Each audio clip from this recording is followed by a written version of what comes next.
पुणे जिल्ह्यातील जिल्हा परिषदेच्या निवडणुकांमधील आरक्षण सोडत जाहीर झाली असून पंचायत समिती गट गणांची फेररचना केली गेली आहे। यामध्ये अनुसूचित जाती जमाती लोकसंख्या उतरत्या क्रमानुसार अशा प्रकारचं आरक्षण येणाऱ्या निवडणुकांमध्ये असणार आहे। पुणे जिल्ह्यातील इंदापूर, बारामती, दौंड, हवेली या तालुक्यामध्ये अनुसूचित जातीची लोकसंख्या अधिक प्रमाणात असल्याने येथे देखील अशाच प्रकारचं आरक्षण पडल्याचं समजतं आहे।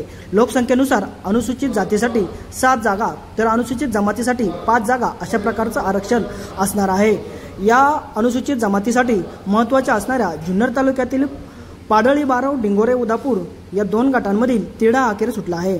या दोन्ही जागांवर अनुसूचित जमातीसाठी जागा सुटल्याचं निश्चित मानलं जात आहे। आदिवासी भागांमध्ये या होऊ घातलेल्या जिल्हा परिषद पंचायत समिती निवडणुकाबाबत गुलाल कुणाचा असणार याची चर्चा मात्र जोर धरू लागली आहे।